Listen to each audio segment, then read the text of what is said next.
உலகம் போற்றும் தனது நாட்டிலும் பேரும் புகழும் கிட்டும். அங்கு துன்பங்கள் இருப்பதில்லை. உலகோர் அனைவராலும் போற்றப்படுவான்.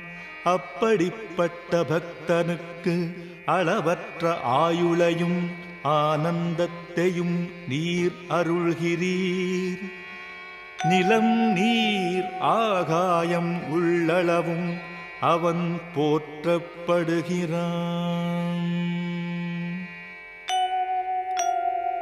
எவன் உன் திருநாமத்தை எந்நாளும் எப்போதும் வாயாரப் பாடி மனமாரத் துதிக்கிறானோ அவனுடைய இல்லத்தில் எப்போதும் வாசம் செய்து